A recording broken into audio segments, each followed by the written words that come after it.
segmento de la población. Y yo creo que la gente que corresponde a este amplio segmento ha pensado y ha razonado en esos términos, porque además el nivel de formación e información en este segmento es muy bajo, por la misma pobreza, por el poco acceso que tienen, ¿no es cierto?, a los medios de comunicación masiva. Pues ellos han tenido que atribuir el estado de pobreza extrema y de miseria al hecho de que ha habido un cambio de gobierno, a lo que el MAS sostiene, ¿no es cierto?, ha habido un golpe de Estado. Y claro, la gente a ese nivel piensa en función del bolsillo y del estómago. El razonamiento es muy lógico, ¿no es cierto? Cuando estaba el ego estábamos mejor, por tanto que vuelva el ego. Yo me explico de ese modo el resultado de la elección, porque claro, han visto de que no ha afectado para nada toda esa campaña que ha habido para dejar en evidencia todos los malos manejos, corrupción del anterior gobierno y de este también, y las conductas, ¿no es cierto?, ético-morales. No ha servido para nada. Yo veo que los analistas económicos y políticos ahora brillan por su ausencia porque están pecando un alto precio por esta su actitud y visión tan parcial de la economía y la sociedad. Solo ven al sector formal, ignoran al sector informal. ¿No creen? ¿Qué piensan ustedes?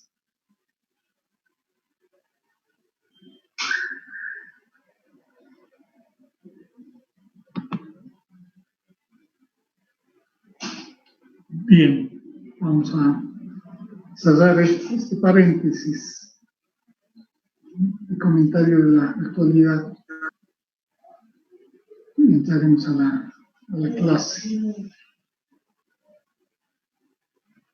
En la clase de hoy, como les había prometido, vamos a entrar de lleno a la microeconomía de los recursos naturales. Y en este esfuerzo espero que se les aclaren muchas dudas que han surgido a la lectura de nuestro próximo control de lectura. Aprovechen esta introducción que estamos haciendo porque vamos a volver a los fundamentos de micro. Y si tienen dudas, pues pregunten, por favor, ya, porque ya están leyendo el material de control de lectura. En función a cómo vaya esto, podemos dedicar esta y la próxima clase a avanzar materia para que puedan estar en condiciones de leer, hacer una lectura comprensiva y analítica del material del control. ¿De acuerdo? Sí, licenciado. Bien. Vamos a compartir pantalla. Fíjense ustedes que cuando entramos a analizar la microeconomía de los recursos naturales no renovables, en este caso particular, no vamos a empezar por el análisis de la demanda. En otras palabras, no vamos a empezar a analizar el equilibrio del consumidor, sino que vamos a empezar analizando el equilibrio del productor, el análisis del equilibrio de la oferta. La pregunta es ¿por qué adoptamos este criterio? Porque claro, en cualquier texto de microeconomía que ustedes han visto en sus cursos básicos, todos han empezado por el análisis del equilibrio del consumidor, equilibrio de la demanda y la formulación y construcción de la famosa curva de demanda, para luego recién entrar, ¿no es cierto?, al equilibrio del productor, en la formulación de las curvas de oferta. Hoy vamos a invertir el proceso. Vamos a empezar analizando y construyendo la curva de la oferta y posteriormente vamos a ver la demanda, que en el caso nuestro se conoce como demanda derivada. La pregunta es ¿por qué adoptamos este camino, esta metodología? ¿Por qué empezamos a analizar la oferta y no la demanda? ¿Alguien podría dar alguna idea, alguna sugerencia?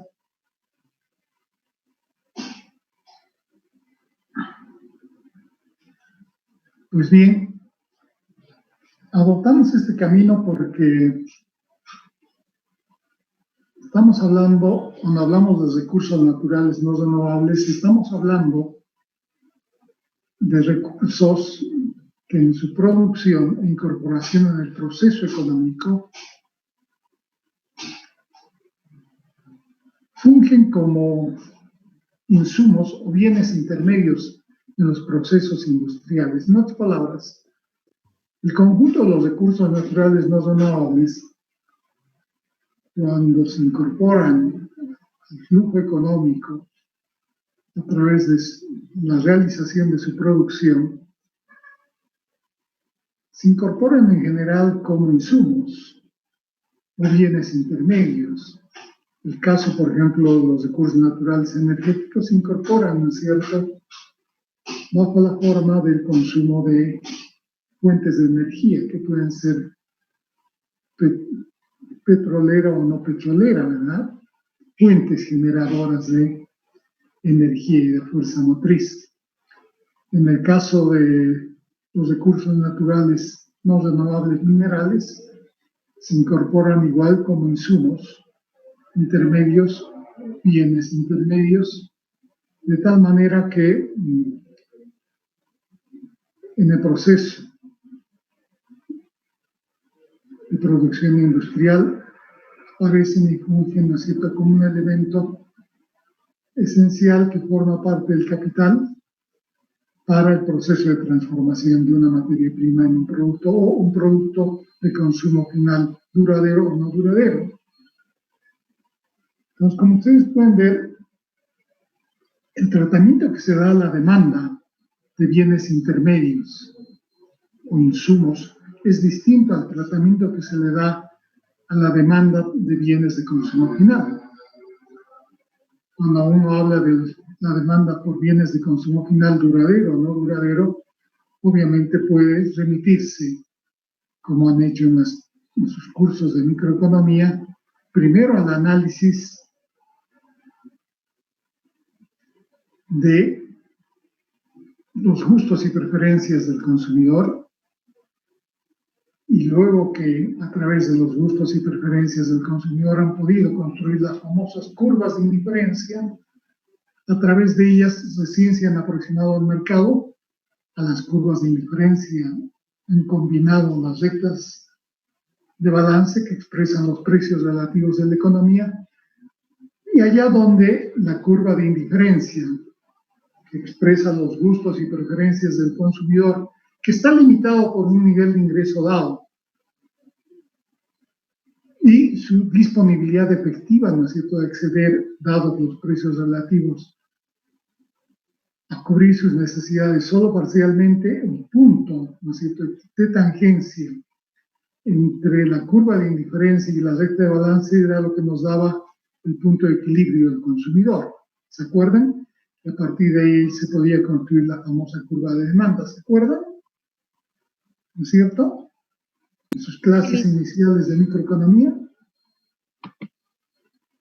¿Se acuerdan o no? Sí, licenciado. Sí. Pues bien, en este caso no podemos proceder así.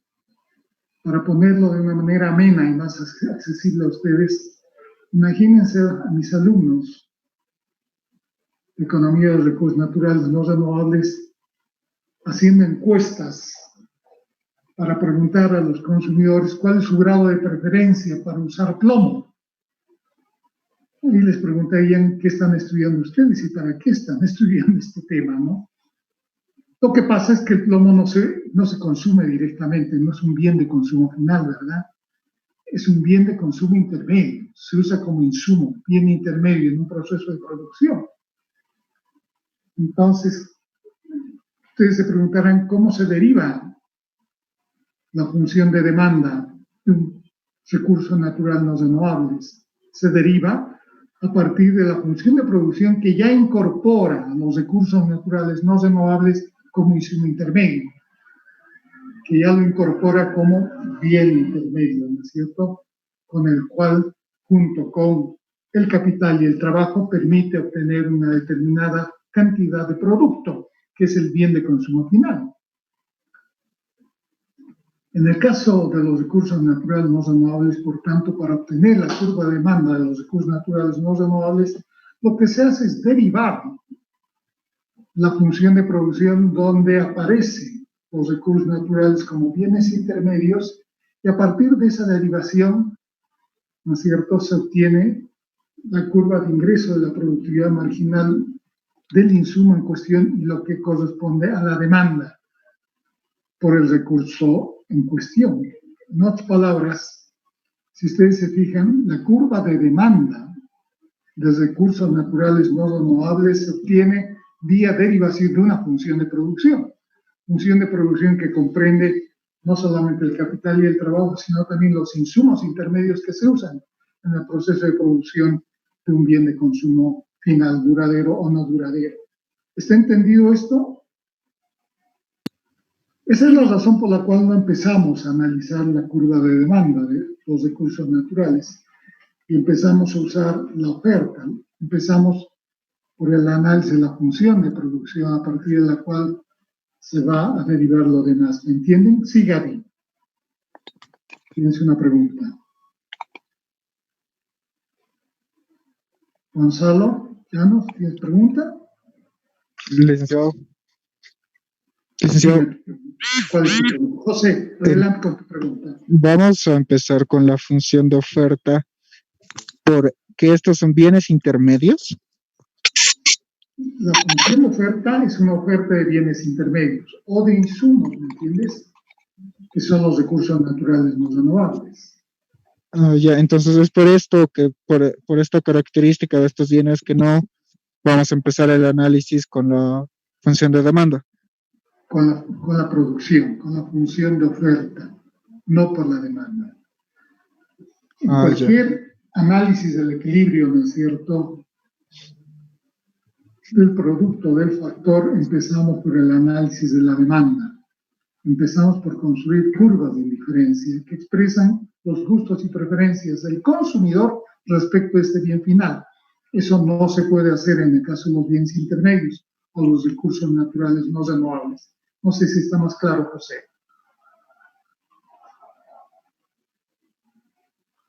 Sí, Gaby, adelante. Sí, José.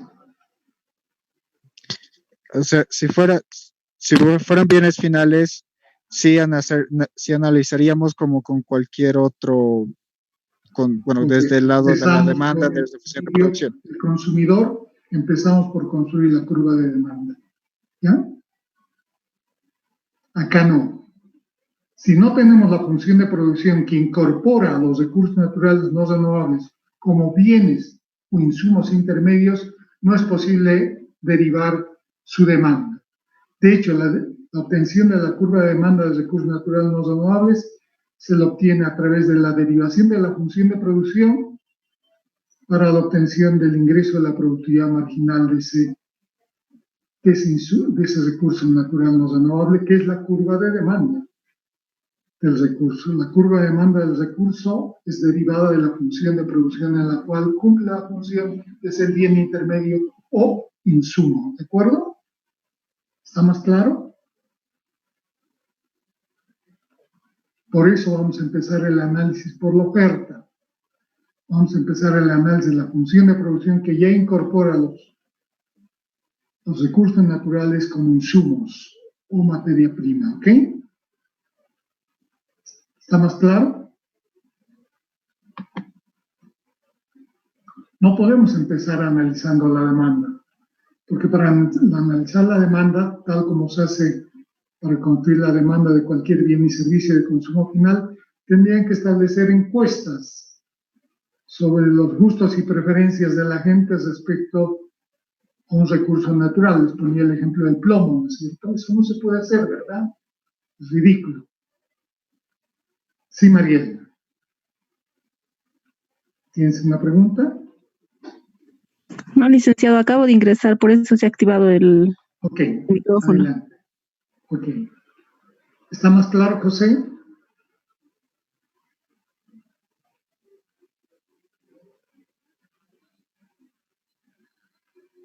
Bien. Sí, licenciado. Ok.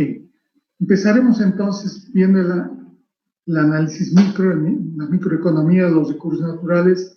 Vamos a empezar por el análisis de la oferta y no de la demanda. ¿Sí, Mariel? Pueden preguntar en cualquier momento, no se preocupen. Para eso vamos a compartir pantalla, ¿ok?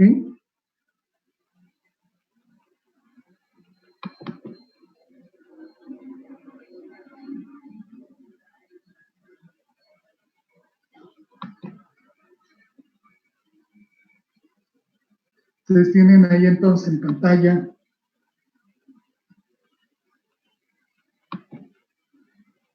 el planteamiento general. Empezamos la microeconomía de los recursos naturales no renovables y ambientales, estudiando la oferta de recursos. Y fíjense ustedes lo que dice esto, la oferta de recursos como existencia, como stock. En economía y en la teoría económica tenemos muchos anglicismos, ¿verdad? Las existencias, pues, nosotros las consideramos stock, y stock es un anglicismo, es una palabra inglesa, ¿no es cierto? Nosotros distinguimos dos tipos de conceptos aquí. Una variable considerada como stock o como flujo, ¿verdad? Cuando es flujo estás referida, ¿no es cierto?, a la posibilidad de que esta variable pueda ser susceptible de variaciones infinitesimales a lo largo del tiempo, porque es un flujo. En cambio, el stock es el resultado, ¿no es cierto?, de la acumulación de un conjunto de flujos que dan lugar, por un lado, ¿no es cierto?, positivo y negativo, la acumulación de un determinado stock. Este es el caso, ¿no es cierto?, de lo que ustedes ven acá, que se denomina como R, sombrerito. Cuando tienen ustedes R, sombrerito, es un stock, es la reserva positiva.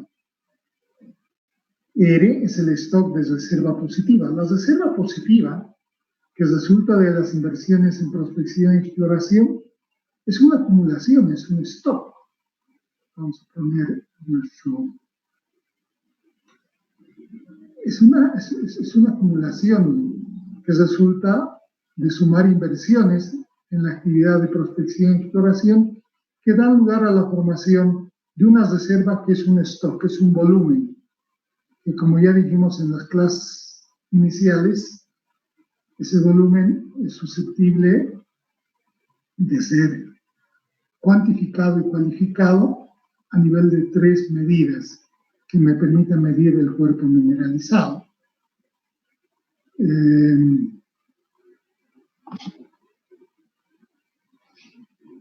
Ahora sí tengo el storyline. Ok. Entonces, fíjense ustedes, cuando hablamos de la oferta de recursos como existencia, nos estamos refiriendo a un stock, a la reserva considerada un stock. Es un cuerpo mineralizado, es un volumen, ¿no es cierto?, de mineral contenido, ¿no es cierto?, en un yacimiento y que ha sido medido en sus 3 tipos de medidas, el largo, el ancho y la profundidad. Ha sido medido, por tanto, como un volumen, como un cuerpo, ¿no es cierto? Y ese es el stock. Este stock se forma, obviamente, a través del conjunto de inversiones que yo hago en prospección y exploración y que en el proceso, ¿no es cierto?, lógico de descubrir qué es lo que nos había regalado la naturaleza, yo voy agregando conocimiento acerca de la cantidad y calidad de reservas existentes en un yacimiento. Cuando yo termino el proceso de inversión en prospección y exploración, he logrado cuantificar y cualificar las reservas existentes en ese yacimiento, y esas reservas que están medidas en 3 lados se conocen como reservas positivas. Y esto corresponde a un volumen, a un stock. El stock va variando, obviamente, ¿no es cierto?, en el tiempo. El stock va a ir aumentando en la medida en que siga haciendo inversiones en prospección y exploración para saber si en profundidad quedan más reservas. Por tanto, puede subir este stock, pero no va a subir de manera continua en el tiempo, sino de manera discontinua. Va a pasar un periodo largo, 1, 2, 3, 5 años, en los cuales yo voy a hacer inversión en prospección y exploración, que van a agregar un volumen adicional al volumen de reservas que ya conozco y he medido en sus 3 dimensiones. Así es como esta reserva, como stock, puede subir en el tiempo, pero no sube de manera continua, sino en graditas, de manera discontinua. Puede también este stock disminuir. ¿Y cómo disminuiría el stock que corresponde a las reservas positivas existentes en un yacimiento? Va a disminuir en la medida en que yo vaya extrayendo y produciendo el mineral, es decir, en la medida en que al explosionar la parte maciza donde está la beta, en la medida en que yo extraiga del fondo de la mina hacia la superficie, en la medida en que proceda a la clasificación del material, en la medida en que proceda a la molienda del material, y luego en la medida en que proceda a aplicar técnicas de concentración que hemos visto en clases para ir eliminando la ganga del contenido metálico, así hasta llegar a un concentrado con una ley relativamente elevada que va a permitir en la fase posterior ir a una fundición y culminar en el proceso de producción con el metal, ¿verdad? Entonces, la reserva que ha sido medida in situ en el yacimiento es un stock, que es el resultado de la acumulación de inversiones en prospección y exploración. ¿Eso está claro? ¿Sí? ¿O no? Dicen. Ok, si está claro, entonces fíjense ustedes, aquí nos enfrentamos con un desafío desde el punto de vista económico. Estamos hablando de la primera fase del proceso de producción de recursos naturales. En la primera fase tenemos la producción, entre comillas decíamos antes, creación de reservas. En realidad no hay tal creación de reservas, es descubrir qué nos había regalado la naturaleza, cuantificar y cualificar las reservas existentes en un yacimiento. Y lo que tenemos como producto de este proceso de producción es un stock. No es una variable continua, es una variable discontinua como stock, ¿no es cierto? Como existencia. La palabra española de stock se llama existencia. Y obviamente en esta primera fase del proceso de producción, estoy hablando de la fase de prospección y exploración, la reserva tiene que ser el resultado de una función de producción en la cual se combina un capital fijo, contratado y empleado en el proceso de exploración, de prospección y exploración, y una determinada cantidad de flujo de trabajo que yo voy a contratar en el mercado y usar en el proceso de producción. ¿Qué es lo que les llama la atención de esta particular y peculiar función de producción? Donde la reserva considerada como stock es función de la mano de obra, que es un flujo, y del capital, ¿no es cierto?, que se considera fijo en el corto plazo. ¿Qué es lo que les llama la atención en esta función de producción?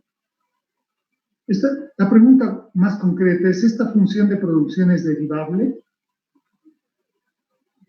¿Qué piensan ustedes? Melanie. ¿Podrá ser derivable esta función de producción?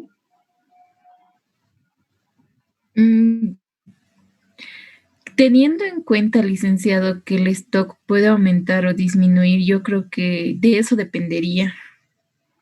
Sí, de acuerdo, vamos pero a ver. siempre y cuando aumentaran o disminuían de manera continua en el tiempo. Aquí el aumento o disminución se la da a través de periodos muy espaciados de tiempo. No se da a través de una función continua, sino se da a través de gradientes cuando baja o gradientes cuando sube. ¿Entienden? Por eso no es una variable continua, es una variable discontinua de esto, la reserva positiva. La reserva positiva al cabo de un año, ¿no es cierto?, va a disminuir con la producción de ese año, con la disminución que se haga de la reserva y que va a ir a producción. Si yo hago inversiones en prospección y exploración, al cabo del año también esta reserva puede incrementar si es que encuentro nuevas reservas positivas. Entonces, no es a lo largo del tiempo, del año, continuamente, que la reserva va a ir aumentando o disminuyendo. El aumento o disminución de la reserva como stock o como existencia se da de manera discontinua, se da en graditas hacia abajo o graditas hacia arriba. ¿Este concepto está claro? ¿Y por qué nos llama la atención tener una función de producción donde la variable dependiente, en este caso R, la reserva, es función, como cualquier función de producción, de una variable independiente que es continua, que es el trabajo, y de una variable independiente que es otra vez un stock discontinuo, que es el capital. ¿Qué me dice el capital acá? El capital, cuando está fijo, me dice que estoy trabajando en el corto plazo, y en el corto plazo, esto que me define la capacidad productiva de mi empresa está dado y no cambia. Estoy en el corto plazo. Lo que sí va a cambiar es la cantidad de horas y de gente que voy a emplear en mi proceso de producción, por eso es una variable continua. Y en función de las variaciones en la variable continua, yo debería tener como consecuencia variaciones en la variable dependiente, que en este caso es la reserva. Pero la reserva no varía continuamente, sino de manera discontinua. Este es el gran problema. Por eso es que esta función de producción no es derivable. No es infinitesimalmente derivable, ¿me entienden? ¿Está claro? Sí, Lisa. Ok. Pero entonces, si no es una función de producción donde la variable dependiente no puede ser derivable, ¿cómo se incorpora la reserva, que es un stock fijo, que es una existencia, al análisis del equilibrio del productor? Entonces, la reserva es un factor fijo. Podemos plantear esto como hipótesis, ¿no es cierto? Y de hecho lo es. Y siendo un factor fijo, ¿será igual al capital fijo? O para ponerlo de otra manera, para que ustedes piensen, cómo la teoría microeconómica, particularmente la teoría del equilibrio del productor, ¿qué tratamiento le da a los factores fijos de producción, en este caso al capital? ¿Cómo incorpora el capital fijo en el corto plazo? ¿Cómo incorpora al capital fijo en el corto plazo al análisis del equilibrio del productor de un bien y servicio como flujo? ¿Cómo lo hace? O sea, aparte de este factor fijo, habían habido otros factores fijos en la economía. Uno de los factores fijos más importantes es evidentemente el capital. ¿De qué estamos hablando? El capital fijo. Estamos hablando de la maquinaria, los edificios, las instalaciones, los vehículos, que están incorporados en el proceso de producción y que no cambian en el corto plazo, son fijos. Por eso decimos que acá es fijo en el corto plazo. Lo que sí cambia es el factor variable, que siempre es el trabajo. Y en función de variaciones en el factor trabajo o en la variable continua, deberíamos tener también variaciones continuas en el producto. Pero eso no ocurre cuando nuestra variable dependiente, que es la reserva, está mismo en stock. No podemos esperar una variación continua en la reserva como consecuencia del aumento en el empleo de trabajo en términos de horas o de número de trabajadores. Entonces ahí surge justamente la pregunta: ¿es el único caso que tenemos en economía? No. El otro caso, al igual que la reserva, que es un stock, es el capital fijo. El capital fijo también es un stock, es una existencia. El capital fijo se forma, ¿no es cierto?, como resultado de la acumulación de inversiones que de manera continua en el tiempo permiten incrementar la capacidad productiva instalada. O puede disminuir también este stock, pero no disminuye de manera continua, sino disminuye en largos periodos de tiempo como consecuencia del desgaste u obsolescencia de la maquinaria y el equipo que estoy empleando en mi proceso de producción. Este K fijo, ¿no es cierto?, al cabo de un año puede aumentar cuando yo compro nueva maquinaria, o al cabo de un año puede ir disminuyendo en la medida en que una parte de este equipo y maquinaria, una parte del valor de este equipo y maquinaria ha sido transferida al valor del producto en el proceso de producción. Pero esto es después de un año, de manera discontinua. Entonces, si esto es así, ¿podemos aplicar este mismo criterio a la reserva? Claro que sí, porque es otro factor fijo. La pregunta es, entonces, ¿cómo procedemos a aislar y medir la reserva como otro factor fijo? Hay dos caminos. Uno, lo incorporamos como parte del capital fijo, o como otro capital fijo que restringe y regula, ¿no es cierto?, las posibilidades de incremento de la producción ante cambios en el uso de la variable continua. Eso es lo que vamos a ver en esta primera parte de la clase. Entonces, la pregunta de cómo incorporamos a la teoría del equilibrio del productor a la reserva como un stock o existencia, vamos a plantear como hipótesis a ser demostrada ahora que lo vamos a hacer del mismo modo que la teoría económica incorpora otro factor fijo como es el capital, pero tomando en cuenta que capital como stock y reserva positiva como stock son factores fijos, pero que no son iguales, no pueden identificarse. Y vamos a ver por qué no son iguales. Precisamente es lo que ahora vamos a hacer. Vamos a ver las analogías y diferencias que existen entre capital fijo, entendido como maquinaria, equipo e instalaciones que tiene una empresa, y reserva, ¿no es cierto?, positiva como resultado del proceso de producción de reservas, del proceso de prospección y exploración de un yacimiento. Vamos a comparar K fijo con R fijo, ¿de acuerdo? ¿Está claro? Vamos a identificar las analogías y diferencias entre ambos, ¿de acuerdo? ¿Me están siguiendo o no? Disculpe, licenciado. Sí, claro. Este stock de reserva positiva, ¿en qué unidades se expresa? En unidades de volumen, cuerpo mineralizado. Pueden ser toneladas, y por supuesto puede ser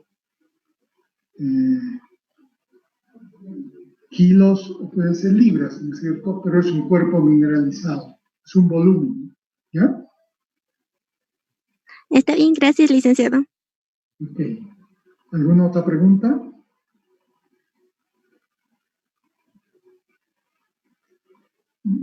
Bien.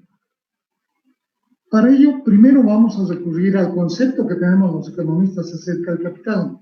¿Cuál es el concepto que de capital tenemos en economía? ¿Quién puede recordarme? ¿Quién puede hacer un aporte entre mis alumnos? José, Claudia,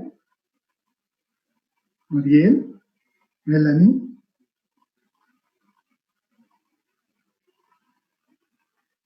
¿Cómo entendemos el capital fijo? Se puede entender como la maquinaria, la capacidad productiva instalada e incluso las inversiones. Ya, es el resultado de un proceso de inversión previo, anterior, sí. Pero como bien dice José, en términos prácticos es el equipo, maquinaria, instalaciones, vehículos, edificaciones que determinan la capacidad productiva instalada de mi empresa, ¿verdad? y que en el corto plazo no cambia, ¿verdad? Se considera fijo, ¿verdad? ¿No es cierto? ¿Me están siguiendo o me estoy perdiendo? ¿No es verdad, José? Sí, licenciado. Sí, licenciado. Ok, bien. Si eso es lo que entendemos como capital fijo, ¿cómo entendemos a la reserva positiva? La reserva positiva también me va a permitir establecer la capacidad productiva, la capacidad de extracción y procesamiento de mineral. No puedo iniciar un proceso de producción de minerales o petróleo si previamente no positivizo reservas, si previamente no entra un proceso de inversión y producción de reservas. ¿En qué consiste este proceso de producción o creación de reservas? Consiste en invertir capital, mano de obra y capital de trabajo para positivizar la reserva, ¿no es cierto? Para positivizar la reserva. Por tanto, consiste en un proceso por el cual, durante un periodo de tiempo, en el caso minero, entre 8 y 10 años, en el caso, ¿no es cierto?, del petróleo, toma entre 8 y 12, 14 años, es el tiempo en el cual yo debo desarrollar actividades de prospección y exploración que me van a permitir positivizar reservas. Lo que yo les decía en clases, el olvido del MAS para no reinvertir parte de las rentas del gas para renovar y reponer las reservas gastadas en los procesos de producción de los últimos 14 años, ahora 15 con el último periodo de la derecha, ha determinado que el stock de reservas positivas, la disponibilidad de reservas cuantificadas y cualificadas, disminuye hasta llegar casi solo para sostener aproximadamente 3 años de producción de gas natural, ¿verdad? Eso porque no se han hecho inversiones de reposición para positivizar más reservas. No se hicieron inversiones de riesgo en prospección y exploración. Y si las hicieron en una magnitud muy pequeña que no ha permitido incrementar reservas. Lo que ha ocurrido en el caso de Bolivia, que en los últimos 15 años nos hemos comido las reservas que se positivizaron en la década de los 90, ¿verdad? Y por eso es también parte de la crisis que estamos viviendo. Pues bien, volvemos al tema. ¿Cómo concebimos el capital fijo en economía desde el punto de vista económico? Es un stock, ni duda cabe, es un activo fijo. Perdón, licenciado. Sí.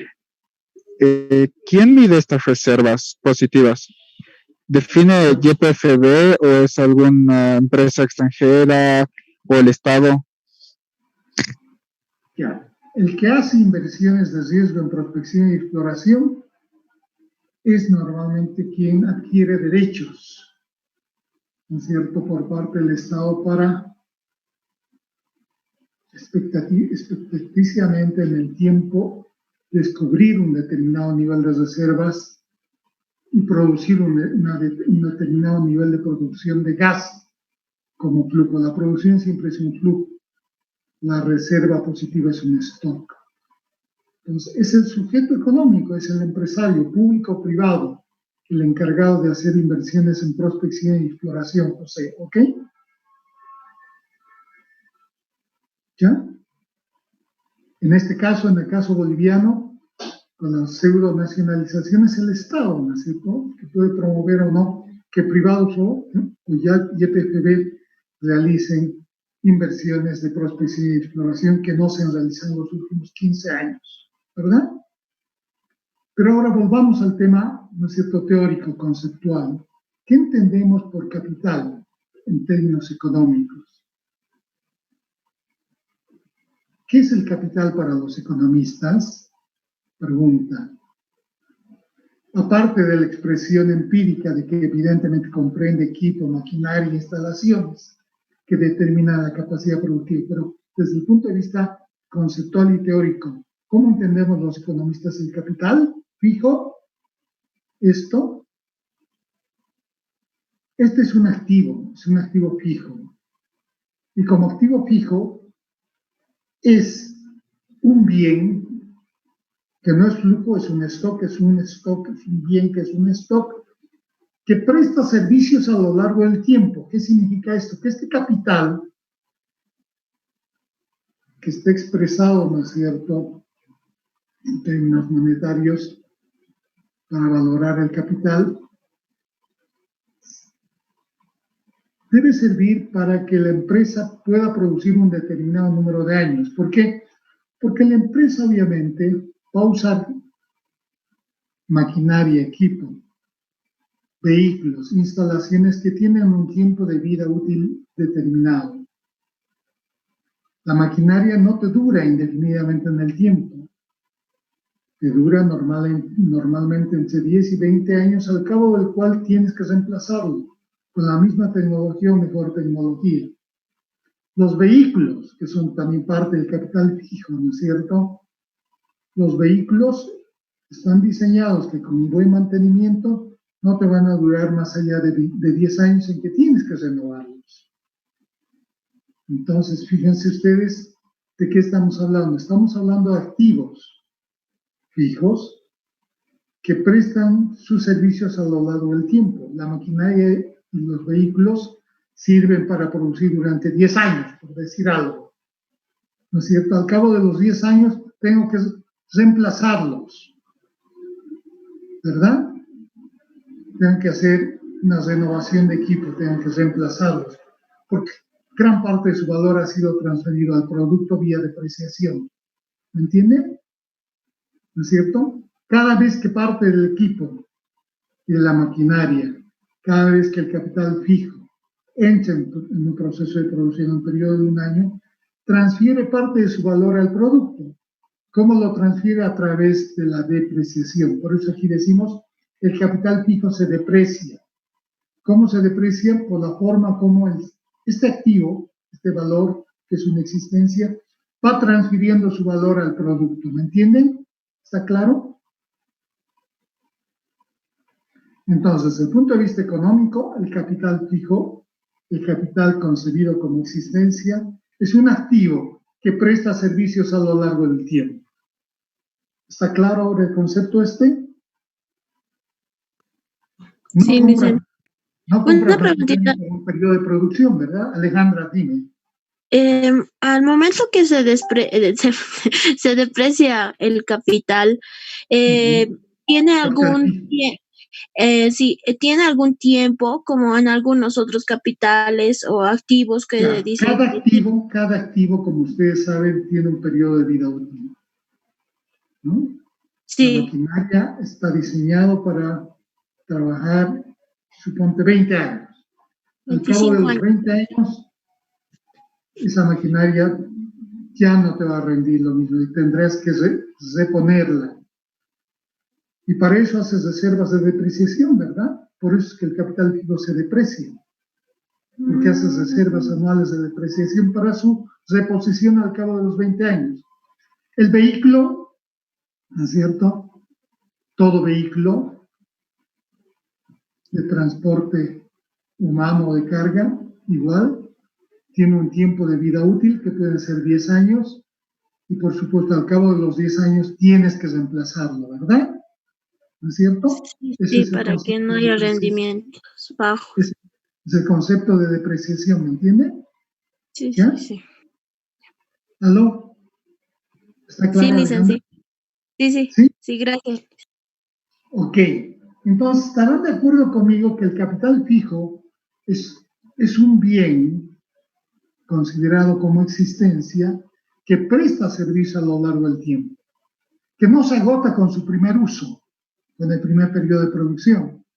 Se mantiene al cabo de su tiempo de vida útil, ¿no es cierto? Que pueden ser 10 años o 20 años. Cada equipo, ¿no es cierto? Tecnológicamente está diseñado para sostener la producción durante un periodo de tiempo fijo. ¿De acuerdo? Si está claro el concepto entonces de capital fijo, estamos concibiendo el capital fijo como un bien, como una existencia como un activo que presta servicios a lo largo del tiempo. Esto está claro, ¿verdad?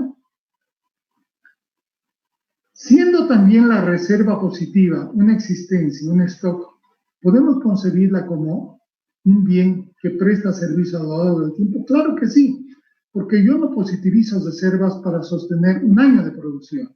Positivizo reservas para explotarlas durante un periodo largo, que pueden ser también 10 años o 20 años. Normalmente está relacionado con la capacidad productiva instalada anual de mi equipo.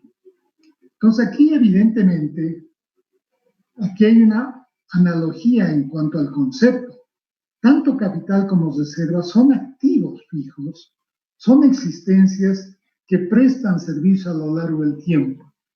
En otras palabras, que no se agotan con su primer uso y sirven para transferir su valor al valor del producto a lo largo de un cierto periodo de tiempo. ¿Está claro esto? ¿Está claro o los estoy confundiendo?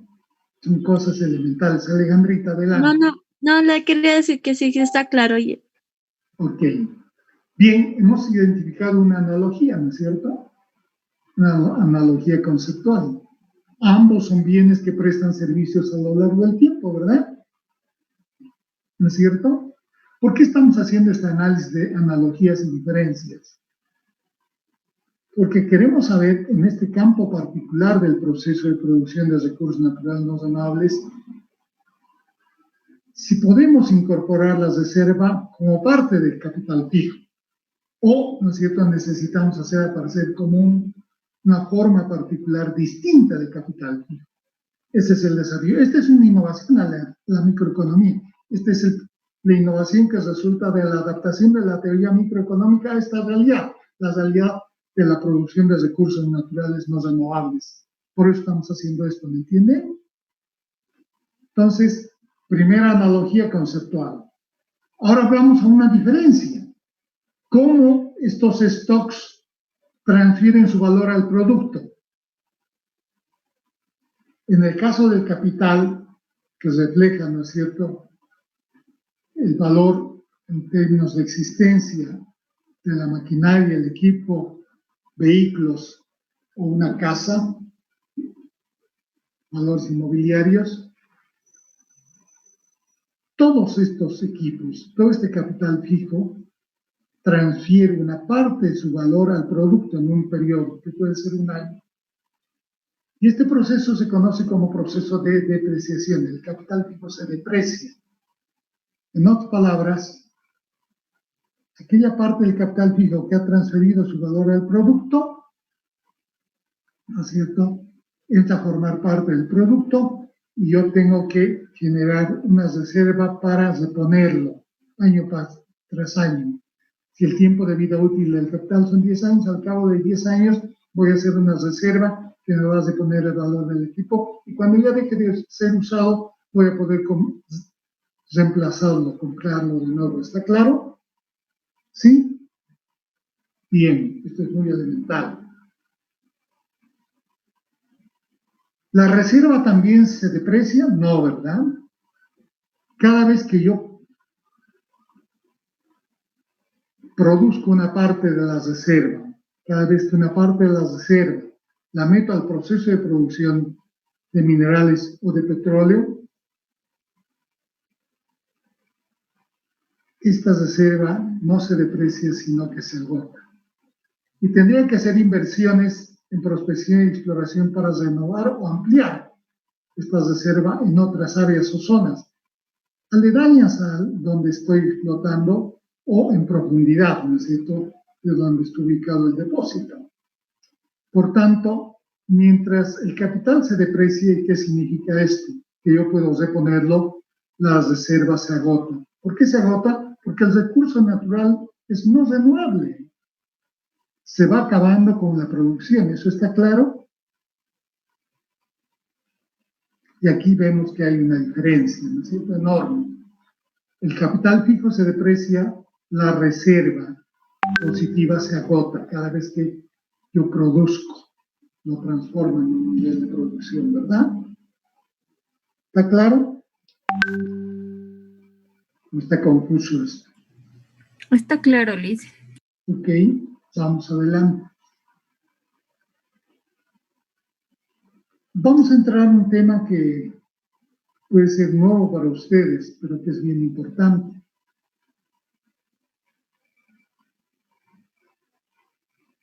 ¿Por qué se invierte en capital fijo? ¿Y por qué se invierte en reservas, consideradas también como existencia? Si esas inversiones se recuperan a lo largo del tiempo de vida útil, tanto del capital como de las reservas. ¿Por qué los empresarios hacen este tipo de inversiones de riesgo en prospección y exploración, ya sea en petróleo o minería, sabiendo que no van a poder recuperar esta inversión con un retorno, con una utilidad, sino al cabo de un largo periodo de tiempo? Probablemente 10 años de prospección y exploración y otros 10 años o 20 años, ¿no es cierto?, de periodo de producción. Es decir, yo voy a recuperar lo que estoy invirtiendo al cabo de 30 años, en el caso de minería, o 40 años en el caso, ¿no es cierto?, del petróleo. La pregunta es, ¿cuál es el incentivo? ¿Por qué se hacen inversiones diferidas en el tiempo que me permiten recuperar el capital y un retorno de manera diferida en el tiempo? ¿Qué es lo que me anima a hacer esta inversión? Cuando yo puedo dedicarme, ¿no es cierto?, a una inversión con periodo de rotación del capital más rápida, como es el comercio. Comprar un bien barato para venderlo caro, ¿no es cierto? Y tengo inmediatamente el retorno, ¿verdad? ¿No es cierto? Recupero mi capital y obtengo un retorno en la medida en que compre barato y venda caro, ¿verdad? ¿Me están siguiendo? Sí, Liz. Bien. ¿Por qué los inversionistas hacen este tipo de inversiones en capital fijo y en reservas? Veamos primero por qué los inversionistas dedican su dinero para producir capital fijo con una expectativa de recuperación de la inversión y el retorno diferida en el tiempo, alargada en el tiempo. Lo hace porque están buscando un beneficio. Normalmente el beneficio es normal. ¿Por qué? Porque el capital se deprecia, pero es renovable. El equipo y la maquinaria se renuevan permanentemente. Pero en cambio, las inversiones que debe hacer un productor privado o estatal en el ámbito, ¿no es cierto?, de la prospección y exploración, son inversiones que se consideran como inversiones de alto riesgo y que consisten básicamente en el proceso de prospección y exploración en descubrir qué es lo que te había regalado la naturaleza. Y no solamente descubrir qué te había regalado la naturaleza, sino cuantificar y cualificar ese regalo de la naturaleza. ¿Y por qué son inversiones de alto riesgo? Porque, como ya les he explicado en clases antes, estas inversiones tienen muy bajas probabilidades, ¿no es cierto?, de tener éxito. Normalmente terminan en fracaso. De cada 100 prospectos donde hago yo prospección, apenas 10 terminan en identificar áreas potencialmente mineralizadas o identifico información que me permite afirmar que esta área está potencialmente mineralizada. De esos 10, cuando una vez que he ubicado dónde están, tengo que hacer la inversión en exploración, tengo que cuantificar y cualificar la cantidad de reservas positivas, tengo que medir en 3 lados ese cuerpo mineralizado.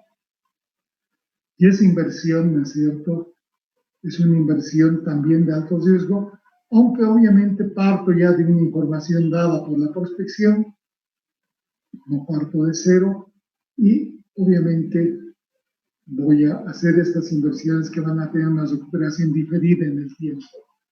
La pregunta es que si los incentivos para invertir en capital o en reservas son las mismas, no, porque en reservas el riesgo de perder todo mi dinero y no encontrar un yacimiento y una reserva positiva, económicamente explotable, es mayor el riesgo que invertir en producir maquinaria y equipo. Por tanto, en el caso de las reservas positivas, de alguna manera tendré que incentivar al inversionista a que dedique una inversión en la cual el riesgo es más alto, entendido el riesgo como la información disponible. Para obtener esa información, ¿no es cierto?, tengo menos posibilidades de encontrar una reserva. Entonces, ¿cuál sería el incentivo para hacer inversiones donde tengo más probabilidades de perder mi dinero que de encontrar un yacimiento? Pues el incentivo tiene que ser un beneficio, una tasa de beneficio, pero será igual a la que yo requiero, necesito para invertir en el stock de capital, no tiene que ser mayor, porque aquí tengo el riesgo de perder, tengo mayor riesgo de perder. Por tanto, por eso es que son inversiones de alto riesgo. Cuando yo invierto en reservas, requiere una expectativa de ganancia más alta que cuando yo invierto en cualquier tipo de actividad orientada a producir equipo y maquinaria. ¿Está claro? Entonces, esa es la razón por la cual se justifica que en el ámbito, ¿no es cierto?, de los recursos naturales no renovables o la explotación de recursos naturales no renovables, se requiere para hacer inversiones de riesgo en exploración, en prospección y exploración, se requiere la existencia de un beneficio extraordinario o la existencia de una renta alta, ¿no es cierto?, mayor que la que yo esperaría cuando invierto en un equipo o maquinaria, ¿verdad? Fíjense ustedes, hemos identificado una analogía y dos diferencias. La primera diferencia es que el capital se deprecia, las reservas se agotan. Esencial. Este es un recurso renovable, este es un recurso no renovable. ¿No es cierto? Y la segunda diferencia es que los motivos que inducen a invertir en capital están relacionados con la obtención de un beneficio normal. En el caso de la reserva, porque hay más probabilidades de perder lo que he invertido, se requiere un beneficio extraordinario, rentas. El beneficio extraordinario se conocen como rentas, para hacer posible este tipo de inversión. Por tanto, fíjense ustedes, hay dos diferencias y solo una semejanza, una analogía. Por tanto, puedo concluir que la reserva no es un bien de capital, porque hay diferencias esenciales. Y la reserva la vamos a considerar como una forma particular de bien de capital. Una forma particular de bien de capital. Y por tanto no puede sumarse, no puede asimilarse al capital fijo. Esto nos permite sacar una conclusión muy interesante. Cuando analizamos la oferta de recursos como existencia, nos enfrentamos a una función de producción en la cual no tenemos un capital fijo dado por K, que es constante en el corto plazo, sino que tenemos una K y una R, que también es fijo y no cambia en el corto plazo. En el ámbito, por tanto, de los recursos naturales no renovables, y cuando yo tengo una función de producción para graficar el nivel de producción, el flujo de producción de materias primas, tengo dos restricciones, dos impedimentos para aumentar la producción cada vez que incremento los factores variables. Tengo un capital fijo en el corto plazo y tengo una reserva positiva que también se va a mantener fija en el corto plazo. Ahora bien, ¿cómo se forma la reserva? La reserva, fíjense ustedes, no es más que la sumatoria de la producción de materias primas como flujo. Cuando la producción T empieza en serie y termina en T, o cuando se agota. Este flujo de producción que se da a lo largo del tiempo, año tras año, durante los 20 años que dura la reserva, permite traducir lo que es la reserva positiva, ¿no es cierto? La reserva positiva, por tanto, es igual al nivel de producción anual realizado a lo largo de la vida útil de esta reserva o a lo largo, ¿no es cierto?, el periodo en el cual se va a agotar. P es el periodo en el cual se agota la reserva, ¿verdad? Lo que están leyendo en el Findel. ¿Está claro esto? Licenciado, ¿qué es SQT, perdón? Q Q sub T es la producción anual que tiene la empresa como flujo, el nivel de producción de la materia prima, que es un flujo, ¿ya? La sumatoria de la producción de la empresa a lo largo del tiempo te va a dar la reserva, ¿verdad? Es lógico, es una identidad, ¿no es cierto? ¿Está claro? Sí, licenciado. Si está claro este concepto, si no está claro, pregunten, por favor.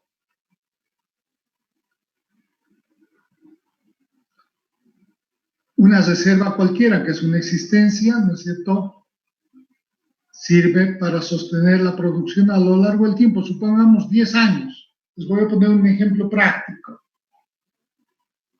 Yo he desarrollado en un yacimiento reservas positivas de oro por un total de 100 toneladas. Estamos midiendo la reserva en toneladas, como volumen, unidad de volumen. Pero estas 100 toneladas, que es mi reserva que tengo en el yacimiento de oro, no las voy a explotar pues en un año, las voy a explotar, las voy a traducir en producción a lo largo de, pongamos, 10 años.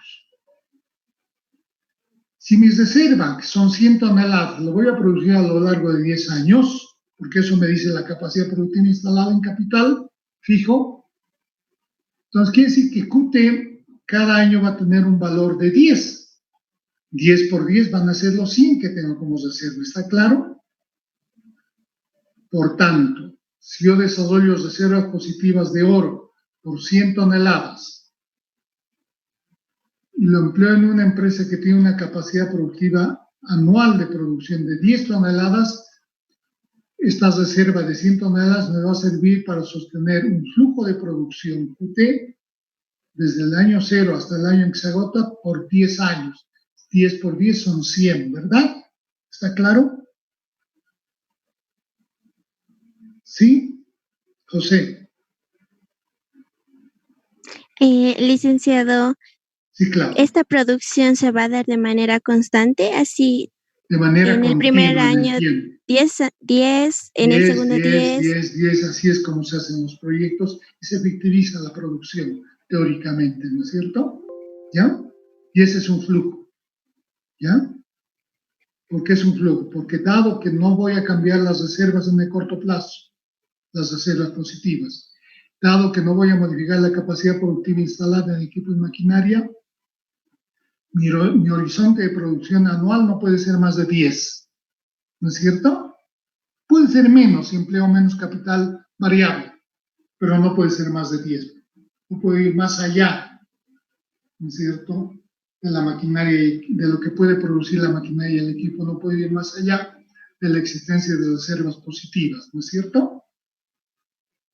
¿Está claro, Claudia? Sí, licenciado. Ahora sí, gracias. Ok. José, ¿está claro? Esta es una identidad. Si yo he positivado reservas por 100 toneladas de oro en un yacimiento y mi capacidad productiva instalada en K es de producir 10 toneladas año, yo tengo reservas por 100 toneladas, entonces obviamente esto me va a servir para que tenga un QT cuando T empiece en 0 y termine en 10. A los 10 años se va a agotar mi reserva. Eso es lo que estoy planteando acá, ¿de acuerdo? ¿Sí? ¿José? Sí, licenciado. Ok. ¿Esta producción va a ser constante? ¿Este QT? ¿Perdón? ¿Este QT va a ser constante? Es O sea, ¿se va a variable, dividir siempre 10, es 10, 10? variable, pero no puede pasarse de 10, porque hasta ahí llega mi capacidad productiva instalada para producir un año, ¿verdad? Puede ser menos de 10, ¿ya? Pero no puede ser más de 10, ¿de acuerdo? Ah, entonces acá se vería el concepto de la cuasi renta, en el cual Claro, ante por cambios eso en es el un flujo precio. QT. QT por eso es un flujo, que depende de este stock. Si yo produzco 10 toneladas al año, me va a servir para producir durante 10 años, ¿no? Este stock de 100 toneladas. 10 por 10 son 100, ¿verdad? Pero puedo producir menos de 10. qué sé yo, porque han habido paros. Entonces, obviamente, con esta capacidad productiva instalada, probablemente esta reserva me va a servir para producir algo más de 10 años, hasta que se agote mi reserva, ¿verdad? ¿Está claro, José? Sí, licenciado. Ok. ¿Está claro para los demás? Este concepto es muy importante. Este es un stock, este es un flujo, ¿no es cierto? Esto puede bajar, no puede subir más de 10, porque está limitado por K fijo, ¿no es cierto? Bien, si este concepto está claro, entonces veamos este concepto en términos económicos, que es lo que tenemos a continuación. Dijimos que tanto reserva como capital son bienes que prestan servicio a lo largo del tiempo. ¿Qué significa esto? Que me sirven para sostener mi nivel de producción durante un cierto periodo de tiempo. Pongamos 10 o 20 años, pongamos 10 años, el ejemplo que hemos visto. Tengo una reserva de 100 toneladas de oro y una capacidad productiva instalada de 10 toneladas por año. Esto me va a servir para producir durante 10 años. La reserva de 100 toneladas me va a servir para producir durante 10 años, ¿verdad? Pero aquí aplicamos el concepto económico. ¿Qué entendemos por capital fijo? ¿Qué entendemos por reserva como forma particular de bien de capital?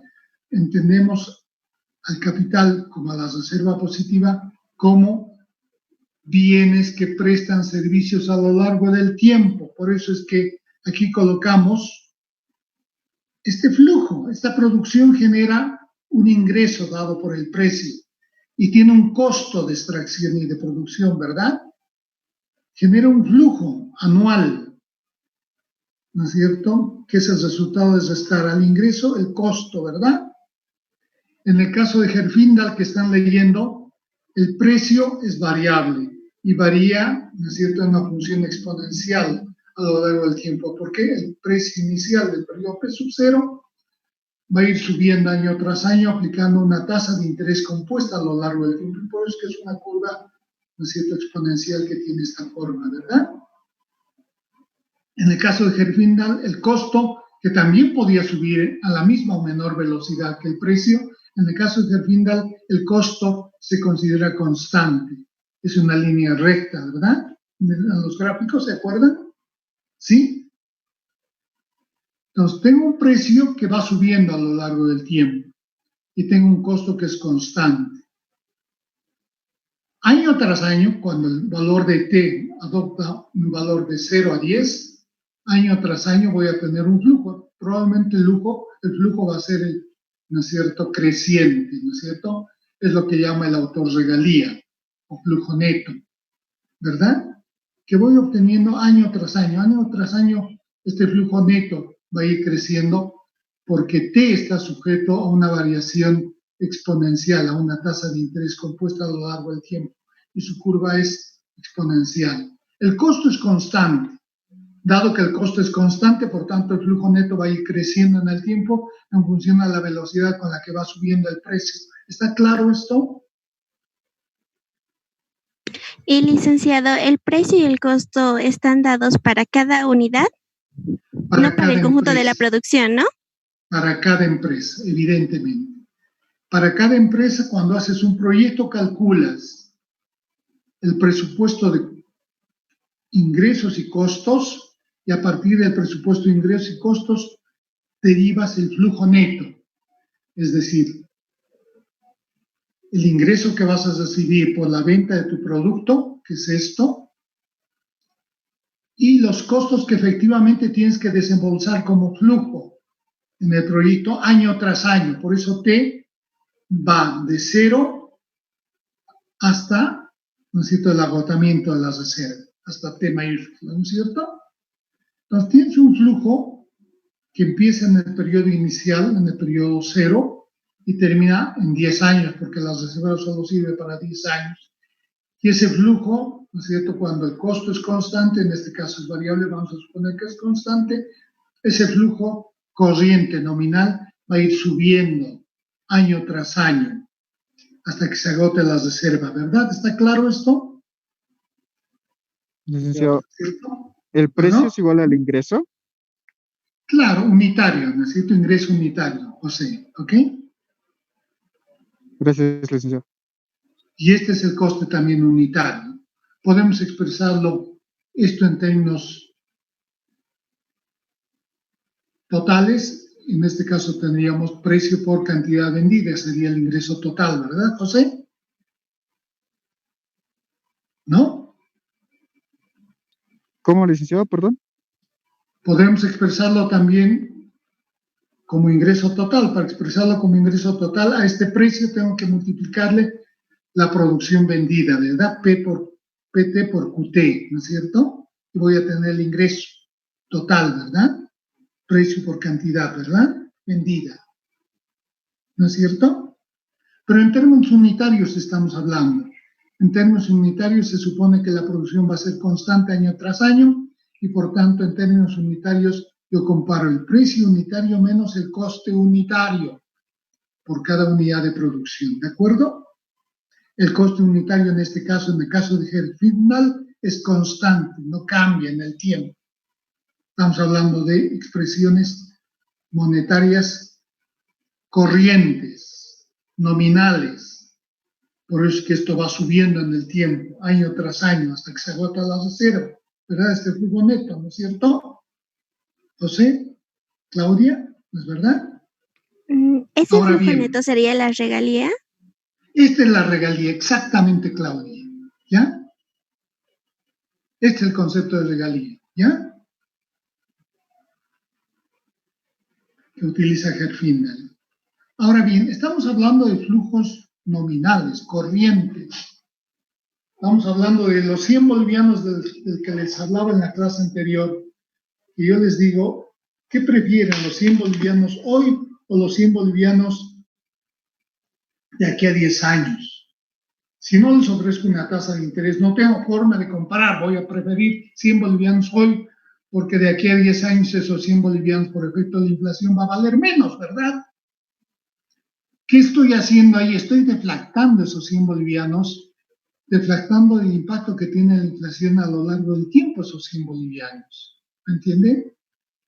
Por tanto, para ser comparable el flujo neto del periodo 0 con el flujo neto del periodo 1, con el flujo neto del periodo 2, así hasta el periodo 10, para ser comparables estos flujos y poder sumarlos, tengo que aplicarles un factor de descuento. ¿Qué es el factor de descuento? Es esto, 1 sobre 1 más i elevado a t o n. ¿De acuerdo? Porque a través de esto estoy trayendo los ingresos que voy a recibir, ingresos, flujos netos que voy a recibir en el futuro, los estoy trayendo al periodo 0, al periodo en el cual debo tomar la decisión de hacer la inversión o no. Esto han visto en proyectos, ¿no ven? ¿No es cierto? Entonces, ¿qué es lo que estoy haciendo? Al flujo neto corriente estoy aplicando un factor de descuento, que es 1 sobre 1 más i elevado a t en este caso, ¿no es cierto? O n, es lo mismo, tiempo. Y por tanto, estoy homogeneizando el flujo neto corriente y lo estoy convirtiendo en un flujo neto descontado. Ahí sí puedo sumar, puedo restar, puedo multiplicar o puedo dividir, porque estos flujos netos son comparables entre sí, porque estoy descontando este flujo neto, el impacto que tiene la inflación en el tiempo. ¿Está claro? ¿Está claro, muchachos, muchachas? ¿No? Si no está claro esto, Licenciado, las manos, porque esto es un concepto elemental en economía. licenciado, perdón. Sí. Respecto al costo, ¿este ya incluye el costo variable y el costo fijo? No te he entendido bien otra vez tu pregunta. En ese C sub T, ¿ya se incluye el costo fijo y el costo variable? Como costos unitarios, sí. Ah, ya. Ambos Gracias. costos. Ambos costos, ¿ya? Y estamos suponiendo además en Herfindahl que este costo fijo y costo variable son constantes, no cambian, ¿ya? Año tras año, ¿verdad? Es una línea recta, ¿no? En el gráfico de Herfindahl, ¿no ve? Sí, licenciado. Ok. Por tanto, este flujo neto, dado que lo único que va subiendo en el tiempo es el precio, porque el precio va variando en función a una tasa de interés compuesta, entonces este flujo neto, cuando empiezo en 0, voy al 1, al 2, al periodo 3, 4, hasta el 10, este flujo neto va a ir subiendo en el tiempo. Va a subir a la misma velocidad con la que está variando el precio unitario, ¿verdad, José? Sí, licenciado. ¿No es cierto? Ok. Y por tanto, fíjense ustedes, este es el flujo neto descontado. Este es el flujo neto descontado. Si este flujo neto descontado, que me refleja los ingresos netos que me va a generar la reserva a lo largo de 10 años, tengo que descontarle qué cosa. Tengo que restarle la inversión que he realizado en el periodo cero. ¿Qué tipo de inversión? La inversión que he hecho en el periodo cero, de inicio de producción, en todo el periodo anterior para la inversión que he dedicado a prospección y exploración y la inversión que he dedicado en el equipo y maquinaria que he comprado y que me determina la capacidad productiva instalada de mi empresa. Toda esa inversión que está definida como capital fijo, ¿no es cierto? Es algo que yo tengo que mínimamente recuperar con el flujo neto descontado en el periodo cero. Y eso es lo que me permite justamente concebir como el BAN de mi reserva. En otras palabras, el BAN de mi reserva no es nada más que el flujo neto de recursos netos descontados, flujos netos de recursos descontados que genera mi reserva a lo largo de la vida útil del yacimiento menos la inversión que he realizado en el periodo cero. Si esta diferencia es positiva o igual a cero, entonces quiere decir que al menos voy a recuperar mi inversión con un beneficio normal, porque en el costo siempre está incluido el beneficio normal, ¿verdad? ¿No es cierto? Y por tanto, estoy en un caso en el cual la valoración de las reservas se da a través del BAM de mi proyecto. Ese BAM puede ser igual o mayor que cero y solo así se justifica hacer esta inversión, ¿no es cierto? Es la forma en que se valora una reserva o un bien de capital. Un bien de capital o una reserva se valora en función del flujo neto de recursos que presta a lo largo del tiempo y que para hacerlos comparables tengo que aplicarles un factor de descuento. ¿No es cierto? ¿De acuerdo? Licenciado, en la práctica Sí. esto va a ser muy incierto, ¿verdad? Porque igual en esta inversión se incluyen los costos de inversión de exploración. Claro, pero ya tienes una reserva que estás explotando, es cierta, definida, ¿no es cierto? Ah, ya. En esta inversión que está expresado como inversión punto cero, digo, En sin este índice cero. costo puedes incluir las nuevas inversiones en prospección y exploración, ¿ya? Ah, ya. Esto ya es con una reserva dada. Tienes que trabajar sobre una reserva positiva dada. Las nuevas van a venir en función a la magnitud de este costo, ¿ya? Y la inversión que se le resta, que es la otra parte de la ecuación, es solo la inversión en capital fijo. En capital fijo y en la reserva, que lo has hecho antes. Has invertido para positivizar esta reserva en prospección y exploración. Esa es una inversión. Has comprado el equipo y la maquinaria. Esa es la inversión en el periodo cero, ¿no es cierto? Para el arranque del proyecto, ¿verdad? Por eso es inversión en el periodo cero, que incluye inversión en capital fijo e inversión en las reservas positivizadas. Esta inversión al menos tengo que recuperarla, tiene que ser igual al flujo neto descontado, los recursos que me va a generar las reservas durante este periodo. Si no, no tiene sentido que hagas inversión. ¿Ya? Ese es el concepto. ¿Está claro? ¿Más claro?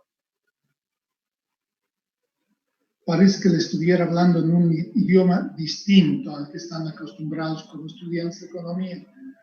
Licenciado, Sí. Entonces, el factor de descuento se aplica al flujo neto para efectos de comparación, ¿verdad? Correcto, para sumar ese flujo neto de cada año durante Ah, los 10 años. ya, gracias, licenciado. Proyectos, ¿no ve, Melanie? Sí, licenciado. Para sumar esos flujos corrientes, tengo que aplicarles un factor de descuento que es este, ¿no? Y así también esto nos puede permitir calcular la tasa interna de retorno, la TIR, ¿se acuerdan? Que han aprendido de memoria pero no saben qué significa. ¿Qué es la TIR? Aquí fíjense ustedes, en el factor de descuento estoy usando una tasa de descuento, una tasa de interés, ¿no es cierto? ¿Sí? Sí, Sí, estoy usando una tasa de descuento, una tasa de interés. Fíjense ustedes, aquella tasa de interés o tasa de descuento que me permite igualar esto con esto, esa va a ser la tasa interna de retorno, ¿verdad? ¿Se acuerdan de proyectos? Esta tasa de interés de descuento, que puede ser más alta o más baja, pero aquella tasa de descuento que me permite igualar este flujo positivo descontado con el flujo negativo de la inversión en el periodo cero, esta tasa de descuento que me permite igualar esto con esto va a ser considerada como tasa interna de retorno de mi proyecto, ¿no es cierto? ¿Se acuerdan? sí, lice. Ok. Si está entendido hasta aquí y no hay más preguntas, estoy abierto a las preguntas. Estamos avanzando más lentamente de lo esperado. Entonces podemos dar un pasito más para entender el trabajo de Herfindahl. Esto mismo podemos expresar de esta manera, fíjense ustedes.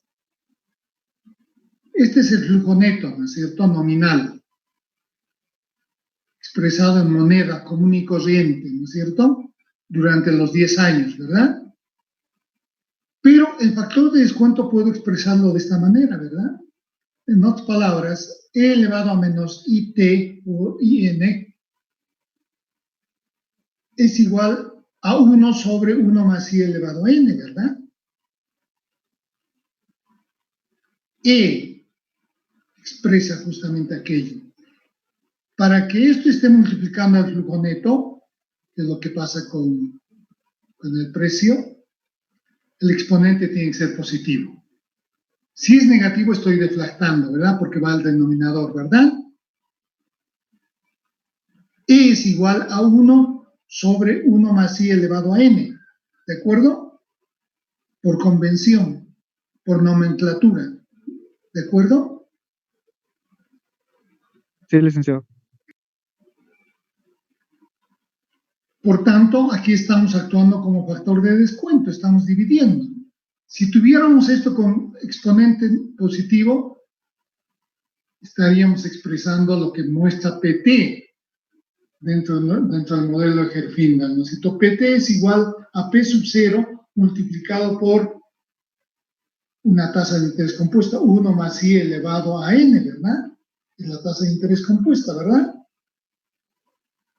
Y en ese caso estaría con e elevado a exponente positivo, porque estaría multiplicando. Pero e es igual a 1 sobre 1 más i elevado a n, ¿de acuerdo? Puede actuar como factor de descuento o como tasa de interés compuesta. Cuando está con exponente positivo, es tasa de interés compuesta. Y que nos muestra la trayectoria del precio como una curva exponencial. ¿De acuerdo? ¿No es cierto? En todos los gráficos, ¿no es cierto? El precio de ingreso tiene este comportamiento, va subiendo hasta alcanzar el precio máximo de sustitución, ¿verdad?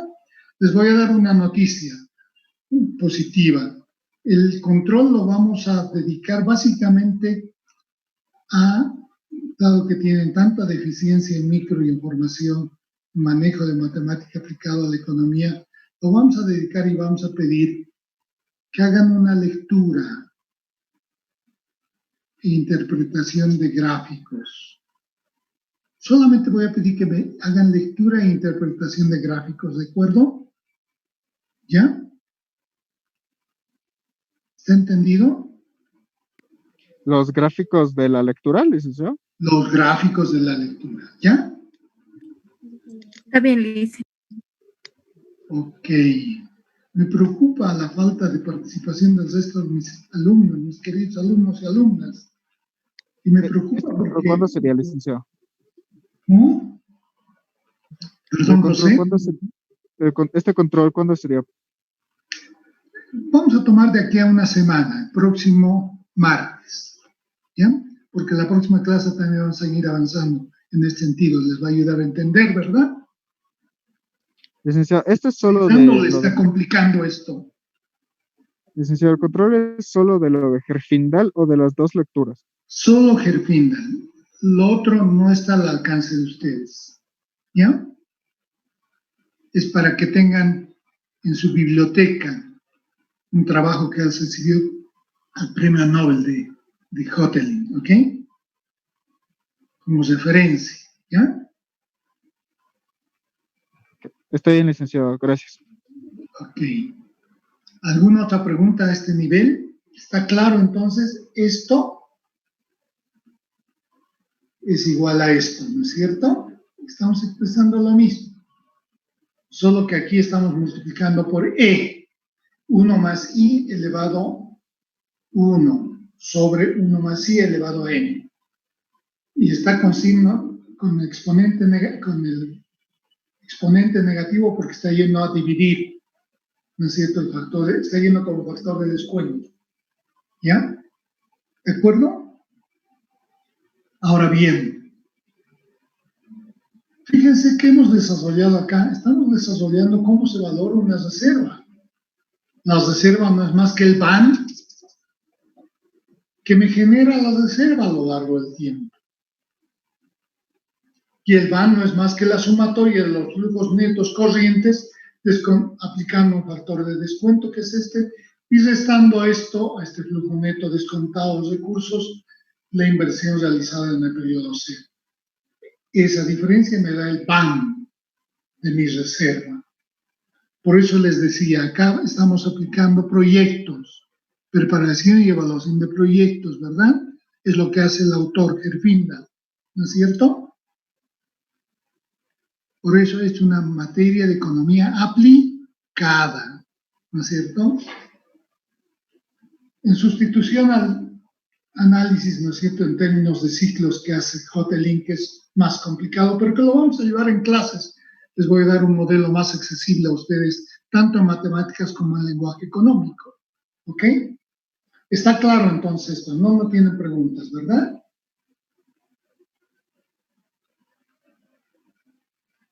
Silencio absoluto. ¿Está claro o quieren hacer preguntas adicionales?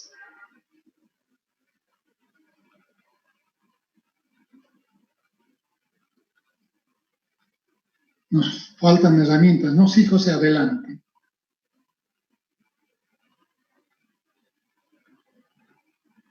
¿No hay más preguntas? Hasta este punto no, licenciado. Ok, Lo de perfecto. la inversión, me queda un poco de duda respecto a qué implica esta inversión en el año cero. Porque mi duda va si esta inversión, en esta inversión se incluye... Te está atormentando la inversión en el periodo cero, ¿verdad? Ya. Esto, se han visto bien proyectos, está referido a toda la inversión que yo he hecho en equipo y maquinaria antes de iniciar la producción de mi empresa. No puedo producir en mi empresa si no he hecho previamente una inversión en equipo y maquinaria, en instalaciones y edificaciones, ¿verdad? Toda esa inversión se refleja en K, que está dado y es fijo y me sirve para producir durante 20 años o 10 años. Esa es una parte. La otra parte es toda la inversión que yo he realizado en reservas, en prospección y exploración de reservas.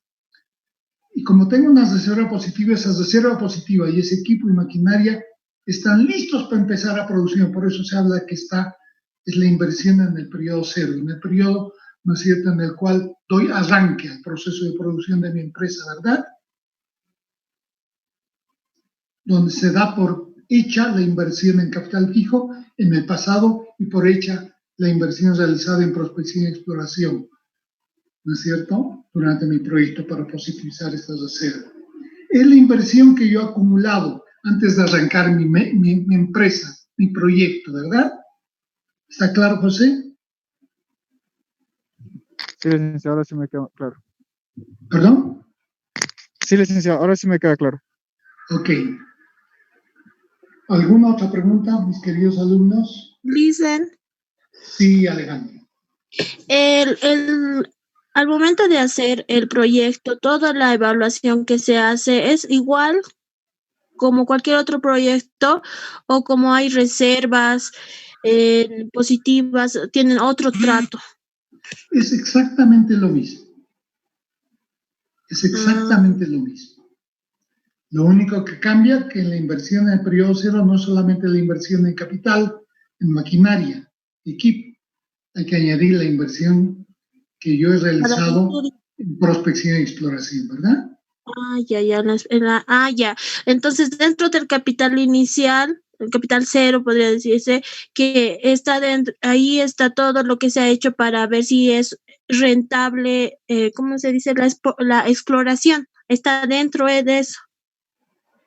O para ponerlo en términos más sencillos, esta expresión de la inversión en el periodo cero refleja todo lo que yo he gastado, en comprar equipo, maquinaria, instalaciones antes de arrancar mi proyecto.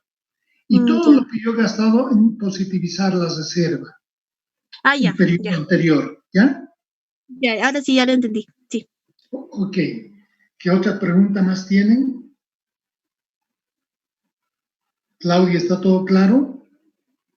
Licenciado, disculpe, ¿la tasa de descuento es compuesta, o sea, exponencial?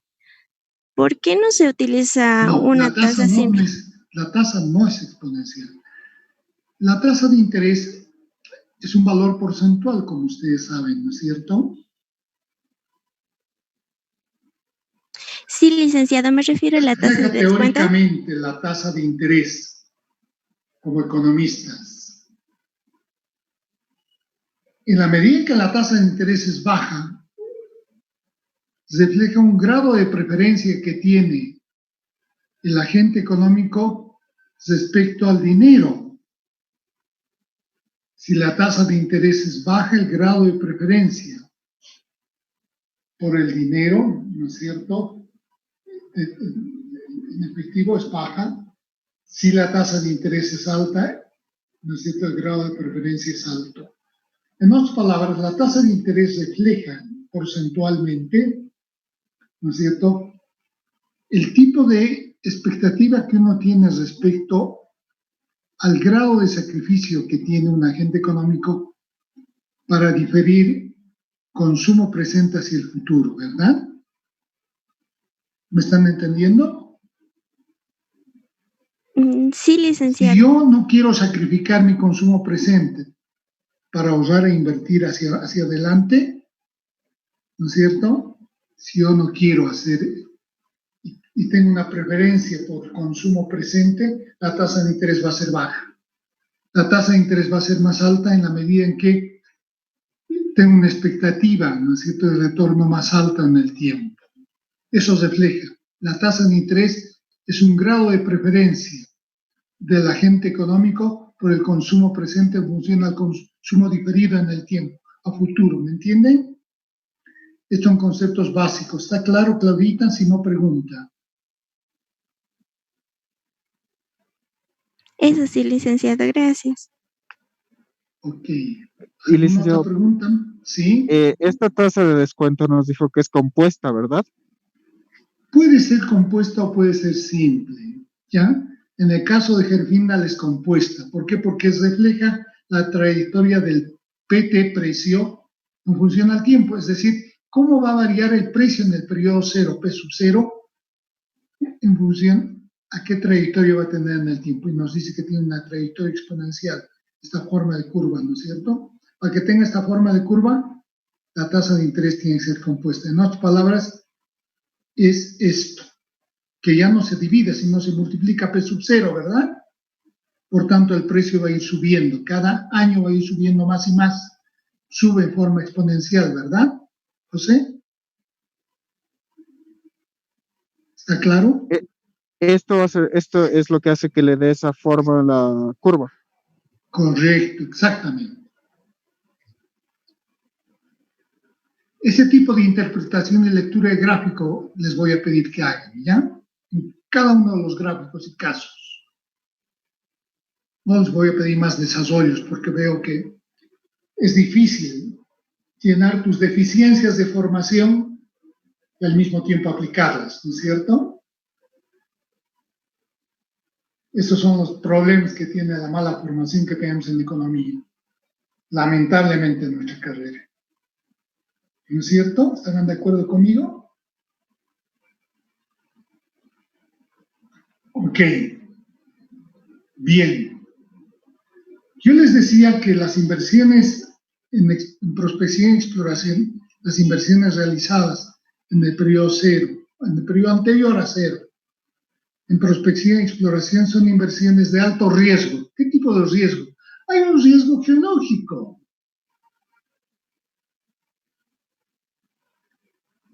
Y aquí aplicamos el concepto económico del riesgo. ¿Qué es el riesgo, mis queridos alumnos? En términos generales, los economistas concebimos el riesgo como un estado de información imperfecta, ¿verdad? Es un estado del agente económico que tiene una información imperfecta. No está con información plena, ¿verdad? Le falta información. Y esa información o la compra en el mercado o la crea él mismo, ¿verdad?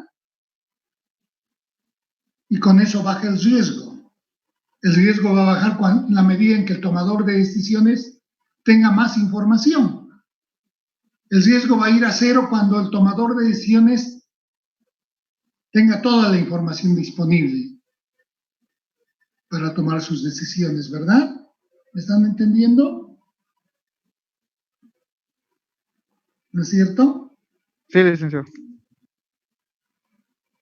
Ok, si está entendido este concepto que es clave, entonces fíjense ustedes que he desarrollado una de las herramientas para valorar el riesgo.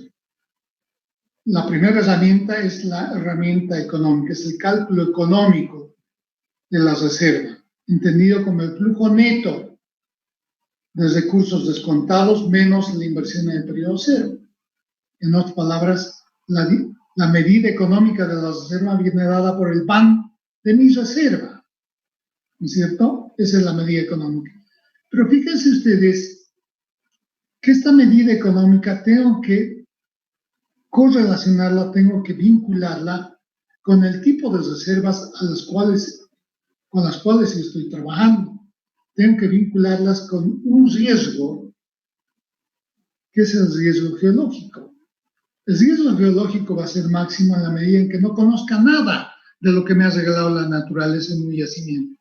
No tengo ninguna información, por tanto el riesgo es 100%, el más alto.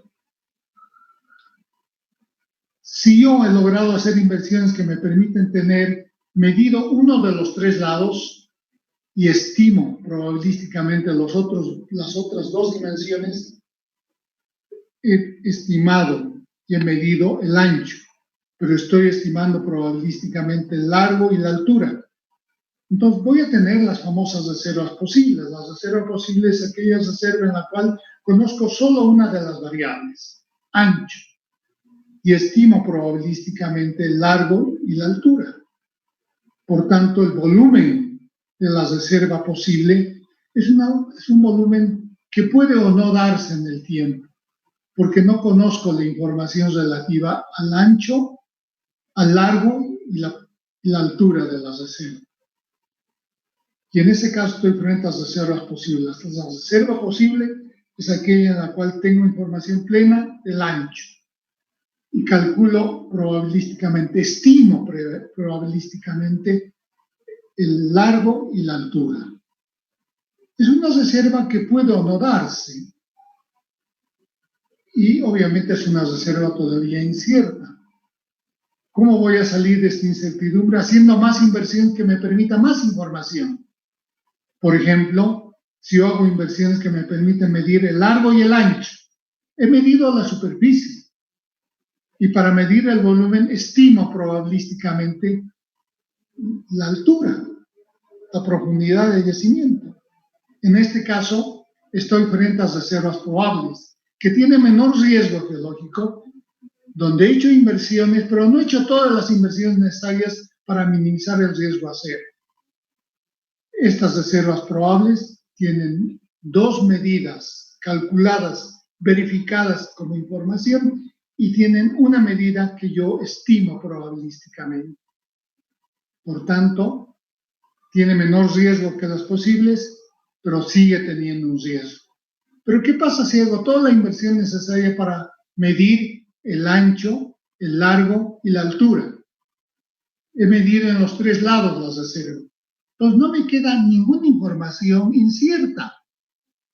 Esa es la reserva positiva, cuando he realizado inversiones para medir, para tener las tres variables, largo, ancho y altura. Aquí me enfrento con cero riesgo geológico, ¿verdad? Ese mi riesgo geológico va a ir subiendo a la medida que tengas reservas probables y reservas posibles. ¿Está claro? Esto es muy sencillo, ¿verdad? Entonces, a la medida económica que mide la reserva en términos de BAN, yo tengo que asociar, si estoy trabajando con reservas positivas, reservas probables o reservas posibles. ¿De acuerdo? Bien. Veamos la relación que existe entre estas dos unidades de medida. Estamos viendo qué es la reserva y cómo se mide. La reserva se mide por el BAN, que es esto, la medida económica. ¿No es cierto? El BAN de las reservas, lo que hemos visto en la anterior lámina. Pero tengo que asociarlas a los tres tipos de reservas. La reserva que tiene mínimo riesgo, lo que está más cerca a cero es mínimo riesgo, son las reservas positivas. Y esta área va a ser el área de las reservas positivas, que son las reservas para las cuales yo tengo certidumbre no solamente de que existen, sino que estas reservas a través de mi proyecto son rentables producirlas. Son reservas positivas y rentables de producir y reflejan esta área. Si yo voy incorporando en términos de BAN las reservas probables donde tengo una variable, tengo dos variables calculadas exactamente y una variable estimada probabilísticamente, evidentemente el nivel de mis reservas va a subir, pero el BAN que voy a lograr de mis reservas es poco probable que se dé. ¿Por qué? Porque no he hecho las inversiones necesarias. Y si tomo en cuenta las reservas posibles, donde solo una medida la conozco con certeza, las otras dos he inferido probabilísticamente, evidentemente el BAN va a subir, pero tiene una probabilidad muy grande. Y estos se convierten en recursos no económicos, ¿no es cierto? Porque no tengo certidumbre para saber si eso me va a dar un BAN positivo o negativo. Esta es la forma como yo, por tanto, mido las reservas desde el punto de vista económico. Obtengo una medición económica dada por el BAN de la reserva y la relaciono con el grado de certeza de que esas reservas existen o no existen. Si yo he comprobado que existen realmente, las he medido en los tres lados, estoy frente a reservas positivas. Y este es el BAN sobre el cual yo tomo mis decisiones de inversión y tomo las decisiones de iniciar la producción de una mina o un yacimiento. Puedo ser un tipo aventurero que le gusta el riesgo. Puedo tomar decisiones sobre reservas más grandes donde una de las variables, la altura, está estimada probabilísticamente. Pero esto me lleva a recursos que pueden ser no económicos. Y también puedo ser demasiado optimista y tomar solo una medida de las reservas y las otras dos estimadas probabilísticamente. El BAN va a subir, pero la probabilidad de que ocurra este BAN va a ser menor. Las decisiones económicas se toman sobre lo cierto, sobre lo que yo he medido, la reserva positiva. Y esto es lo que vamos a considerar de aquí en adelante como valor de la reserva. Se mide económicamente en función al BAN de la reserva y se mide geológicamente en función a que estoy frente a reservas positivas. Reserva positiva es aquella reserva que ha sido medida en sus tres lados, Es aquella reserva cuyo cuerpo mineralizado yo la he medido a través de inversiones en prospección y exploración. ¿Está claro esto? Es sencillo. ¿Ya? Bien, ya sabemos cómo se mide. ¿Ok? Ahora vamos a entrar al equilibrio del productor en el corto y el largo plazo. Pero ya no tenemos tiempo, se nos ha ido la hora. Para la próxima clase, lean en microeconomía equilibrio del productor, ¿ya? En el corto plazo y en el largo plazo. Y ahí vamos a ver qué es lo que entendemos en economía como periodos analíticos abstractos de tiempo que voy a explicar en la próxima clase, ¿ok? ¿Alguna pregunta, alguna duda?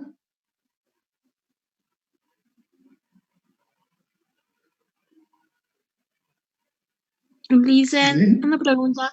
El Sí, jueves va a Alejandra. ser el control de lectura, ¿verdad? El jueves vamos a avanzar materia. Ah, Vamos ya. a seguir viendo esto, ¿ya? Ya, Para que ya. la comprensión de Gervinda sea mejor. Para que la Ah, lectura e interpretación de los gráficos puedan hacerlas, si no con facilidad, por lo menos sea accesible, ¿de acuerdo?